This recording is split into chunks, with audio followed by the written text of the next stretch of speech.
Hello दोस्तों, welcome back to our channel Horror Tube. आज हम देखेंगे the haunting of Bly Manor का 7वां episode the two faces part 2।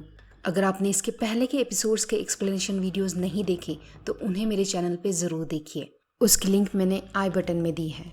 उन्हें देखने के बाद आप इस एपिसोड को अच्छे से समझ पाएंगे और हर एक छोटी मिस्ट्री को एंजॉय भी कर पाएंगे। तो एपिसोड की शुरुआत में हम देखते हैं फ्लोरा और माइल्स ने रेबेका और पीटर की आत्मा के कहने पे डैनी को बांध के रखा था। उन्हें लग रहा था ये बस एक गेम है और डैनी भी अपनी मेमोरीज में जाना पसंद करेगी, लेकिन तभी रेबेका अपनी दूसरी मेमोरी में चली जाती है। इससे हमें समझता है कि पीटर या रेबेका का इस बात पे कभी भी कंट्रोल नहीं था कि वो कब अपने मेमोरीज में खींचे चले जाएंगे। इसे वो मेमोरी हॉपिंग कहते थे। तभी पीटर को भी अपनी दूसरी मेमोरी में फोर्सफुली जाना पड़ता है। वहाँ उसकी माँ मेंटल असाइलम से वापस आई थी और उन्हें पीटर से कुछ पैसे चाहिए थे। वो पीटर को ब्लैकमेल करती है। अगर उसने उन्हें पैसे नहीं दिए तो वो हेनरी को पीटर के जुवेनाइल रिकॉर्ड्स यानी बचपन में किए कुछ गुनाहों के बारे में बता देगी, जो शायद उसे पता नहीं होंगे। अब हम रेबेका की मेमोरी देखते हैं। पीटर की मौत हो गई थी, लेकिन ये बात रेबेका को पता नहीं थी। मरने से पहले पीटर ने कीमती नेकलेस चुराया था, जिसकी चोरी की कंप्लेंट मिसेस ग्रोस ने की थी। पुलिस उनसे पूछताछ करने आती है। मिसेस ग्रोस के मुताबिक पीटर ने ही वो कीमती नेकलेस चुराया होगा। पहले भी उसने ऐसी कोशिश की थी। अब पुलिस बताती है कि पीटर ने मिस्टर हेनरी से कुछ और पैसे भी चुराए थे। ये सब सुन के रेबेका शॉक हो जाती है। वो पुलिस को सच बताती है कि पीटर ने उससे अपना सामान पैक करने के लिए कहा था और वो उसे अमेरिका लेके जाने वाला था, लेकिन वो पैसे कहाँ से लाएगा ये रेबेका को नहीं पता था। अब माइल्स रेबेका को बताता है कि पीटर कहीं नहीं भागा है, वो यही है और उसे वही डरावनी औरत खींच के लेके गई है। माइल्स की इस बात पे मिसेस ग्रोस, पुलिस या रेबेका कोई भी विश्वास नहीं करता। अब हम देखते हैं कि इसके बाद रेबेका पीटर की याद में बहुत मायूस रहने लगी थी। एक रात वो अपने रूम में पीटर को देखती है और गुस्से में उससे झगड़ा करने लगती है। अब पीटर उसके हाथ पे अपना हाथ रखता है, जो वो फील नहीं कर पाती और समझ जाती है कि पीटर की डेथ हो चुकी है और ये उसकी आत्मा है। अब रेबेका पीटर से फॉरबिडन विंग यानी फ्लोरा के पेरेंट्स के रूम में मिला करती थी। पीटर उसे बताता है कि उसकी आत्मा ब्लाई मनोर के बाउंड्री छोड़ के नहीं जा सकती, वो यहीं पे कैद हो चुकी है। उसी वक्त अचानक पीटर रेबेका को वश में कर लेता है। ये पीटर के लिए भी नई बात थी। अब उसे समझता है कि कुछ समय के लिए वो रेबेका के शरीर में प्रवेश कर सकता है। रेबेका सोचती है कि ऐसे ही वो दोनों अमेरिका जाके रह सकते हैं, इसलिए वो ऐसी कोशिश करते हैं। पीटर रेबेका के शरीर में प्रवेश करता है और रेबेका ब्लाई मनोर के बाहर जाने की कोशिश करती है, लेकिन रेबेका का शरीर ब्लाई मनोर की बाउंड्रीज को क्रॉस कर पाता है, पर पीटर की आत्मा वही अंदर ब्लाई मनोर में रह जाती है।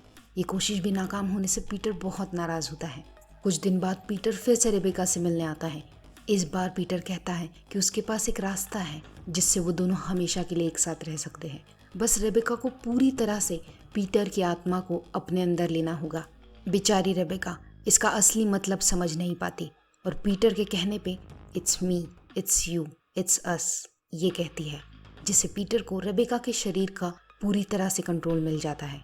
पीटर की आत्मा दिन ब दिन ताकतवर हो रही थी। पीटर रेबेका की आत्मा को एक ओल्ड मेमोरी में उलझा देता है और खुद उसके शरीर को तालाब के अंदर लेके जाता है। जी हाँ, पीटर की आत्मा ने रेबेका को तालाब में डुबाया था। रेबेका को जब ये रियलाइज होता है तो बहुत देर हो चुकी थी। वो तालाब में डूब के मर रही थी और वो तालाब में नीचे पीटर की बॉडी भी देखती है। अब रेबेका की आत्मा पानी में अपने ही शरीर को देख के रोने लगती है और ये सब फ्लोरा देख रही थी। लेकिन बाकी सब लोगों को ये लग रहा था कि रेबेका ने सुसाइड किया था, लेकिन ये सच नहीं था। पीटर की आत्मा ने रेबेका को मार डाला था ताकि वो हमेशा रेबेका के साथ रह सके। अब रेबेका और पीटर दोनों आत्मा बन चुके थे। रेबेका पीटर से बहुत नाराज होती है। आगे पीटर फिर से अपनी माँ की मेमोरी में खींचा चला जाता है और इस मेमोरी से वो फ्रस्ट्रेट हो चुका था। पीटर के फादर पीटर को अब्यूज किया करते थे और उसकी माँ ने सब कुछ जानते हुए भी उन्हें कभी भी नहीं रोका। इससे पीटर ज़्यादा नाराज था। अब पीटर और रेबेका अपनी मेमोरीज से फिर से प्रेजेंट में आते हैं, जहाँ डैनी को कैद करके रखा गया था। अपनी मेमोरीज में ट्रैप होना इन दोनों के बस में नहीं था। अब पीटर कुछ ऐसा करने वाला था जो शायद रेबेका करना नहीं चाहती थी। तभी पीटर वहाँ से एक बिना चेहरे वाली औरत को सामने लाता है और बताता है कि ब्लाई मनोर में मरने वाले हर इंसान के साथ यही होता है। उनकी आत्मा अपनी पहचान भूल जाती है और हमेशा के लिए यही कैद हो जाती है। ब्लाई मनोर में ऐसी बहुत सारी आत्माएं हैं जिनकी यही हालत है। अब पीटर और रेबेका माइल्स और फ्लोरा के शरीर पे पूरी तरह से कब्जा करने वाले थे ताकि वो उनके शरीर में रह सके और माइल्स और फ्लोरा की आत्माएं अपने पेरेंट्स के मेमोरीज के साथ रह सके। बेचारे बच्चों को इतना ही समझ रहा था कि वो हमेशा अपने डेड पेरेंट्स के मेमोरीज में रहेंगे। इसके लिए बच्चों को पूरे मन से यही कहना था, it's you, it's me, it's us. ये कहते ही दोनों बच्चे बेहोश हो जाते हैं। होश में आने पे हम देखते हैं कि पीटर और रेबेका की आत्मा ने उनके शरीर पे काबू कर लिया था। अब मिसेस ग्रोस की आत्मा बच्चों को ढूंढते हुए वहां आती है। माइल्स मिसेस ग्रोस को फिर से वही वेल यानी कुएं के यहाँ लेके जाता है ताकि मिसेस ग्रोस सच को एक्सेप्ट कर सके कि उनकी डेथ हो चुकी है। पीटर माइल्स की बॉडी यूज करके ये सब कर रहा था। अब मिसेस ग्रोस कुएं में खुद की बॉडी को देखती है और फिर से अपनी मेमोरीज में अटक जाती है, लेकिन इस बार वो एक्सेप्ट करती है कि उनकी डेथ हो चुकी है।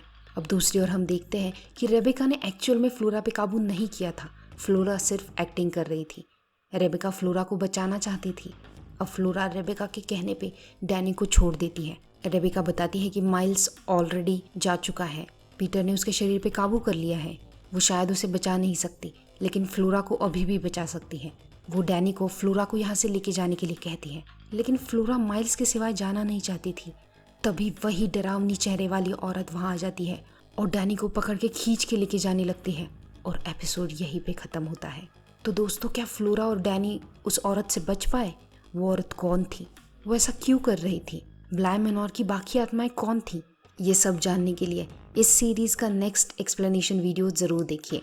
आई एम श्योर आप ये मिस्ट्री सॉल्व होते हुए जरूर देखना चाहेंगे। अगर आपको मेरे वीडियोस पसंद आते होंगे तो आपके चैनल हॉरर ट्यूब को लाइक, शेयर और सब्सक्राइब जरूर कीजिए। मैं आपसे मिलूंगी अगले वीडियो के साथ। तब तक के लिए बाय बाय, टेक केयर।